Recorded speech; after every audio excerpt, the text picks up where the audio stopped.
ভাই ভালো তো? শুরু করা যাক আজকের চিকেন রোস্ট। अभी मजा आएगा ना भिड़ो।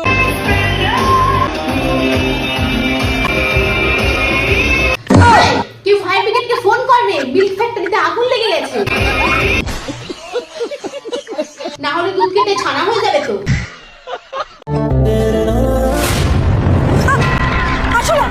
আমার কাছে ভুলের কোনো জায়গা নেই। ঝিনুককে ভয় দেখিয়ে ভুল নয়, পাপ করেছিস, শাস্তি একটাই, ভয়ের ফাঁদে ঝিনুক। ভয়ের ফাঁদে ঝিনুক নয় রে, ভয়ের ফাঁদে আরশোলা। সিরিয়ালটার নাম কালারিং দিলে ভালো হতো। জানো ওরিও বিস্কুট পেয়েছে, দুধে চুবিয়ে পপ করে মেরে দিল। আমার বাড়িতে অনেকগুলো ওরিও বিস্কুট ঘুরছে, নিয়ে যাবো নাকি?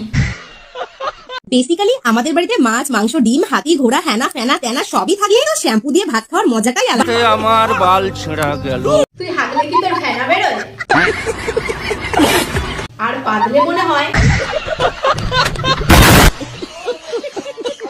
যে যাই বলো, আমার কিন্তু বিড়ি দিয়ে ভাত মাখা খেতে আমার খুব টেস্ট লাগে। আমার বলেন কি? বাচ্চা পেটে থাকতে কেন জানি না ঘুটো দিয়ে দাঁত মাছ দিচ্ছে, সেই সময় তো আর ঘুটো পাইনি। আর সে তো ভালো লাগবেই, সকালে তাহলে ভালোই জিলিপি বানাস। ভাতের সাথে না খেয়ে জিলিপির সাথে ট্রাই করে দেখিস।